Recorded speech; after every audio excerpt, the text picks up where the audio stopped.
नमस्कार, स्वागत है आप सभी का हमारे YouTube चैनल में।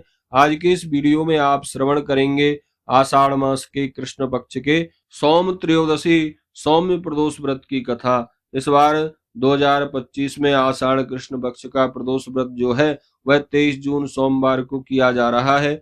आज प्रदोष काल का समय रहेगा शाम को 6:37 से 8:07 तक। इस समय में भगवान महादेव की विशेष पूजा अर्चना करें, दूध पंचामृत आदि से भगवान महादेव का अभिषेक करें और भगवान शिव को इस दिन श्वेत पुष्पों की माला, श्वेत चंदन का उलेपन करें।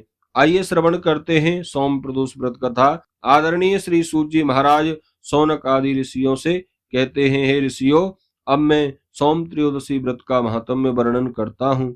इस व्रत के करने से भगवान शिव और माँ पार्वती प्रसन्न होते हैं। प्रातः स्नान आदि से शुद्ध पवित्र हो भगवान शिव और माँ पार्वती का ध्यान करें, उनका पूजन करें, अर्घ्य दें और ओम नमः शिवाय अथवा श्री शिवाय नमः इस मंत्र का 108 बार जाप करें और भगवान महादेव से प्रार्थना करें, प्रभु मैं इस दुख सागर में गोते खाता हुआ ऋण भार से दवा ग्रह दशा से ग्रसित हूँ, हे दयालु मेरी रक्षा कीजिए। शौनक आदि ऋषि बोले, हे पूज्यवर महामते, यह व्रत संपूर्ण कामनाओं के लिए बतलाया गया है। अब कृपा करके यह बताने का कष्ट करें कि यह व्रत किसने किया है और इसका क्या फल पाया है। श्री सूत जी कहते हैं, हे ऋषियों, एक नगर में एक ब्राह्मणी रहती थी। उसके पति का स्वर्गवास हो गया था। कोई भी अब उसका धीर धरया नहीं था, इसलिए वह सुबह होते ही अपने पुत्र के साथ भिक्षा मांगने के लिए निकल जाती थी। जो भी भिक्षा मिलती उसी से वह अपना व अपने पुत्र का पेट भरती थी। एक दिन ब्राह्मणी भिक्षा मांगकर लौट रही थी तो उसे एक लड़का मिला।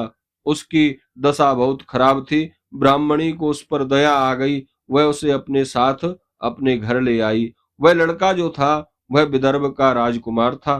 पड़ोसी राजा ने उसके माता पिता पर आक्रमण करके उसके राज्य पर अपना कब्जा कर लिया था, इसलिए वह मारा मारा फिर रहा था। ब्राह्मणी के घर रहकर वह ब्राह्मण कुमार के साथ पलने बढ़ने लगा।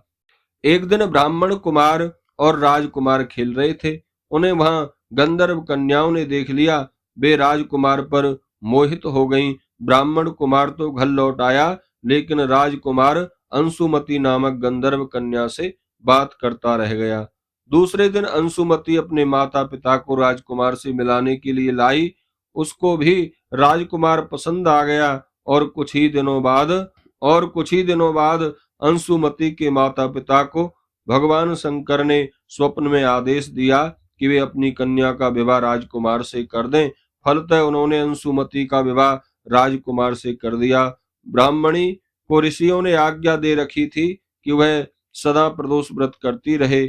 उसके व्रत के प्रभाव और गंधर्वों की सेनाओं की सहायता से राजकुमार ने विदर्भ से शत्रुओं को मार भगाया और अपने पिता के राज्य को पुनः प्राप्त कर लिया। वह आनंद पूर्वक रहने लगा।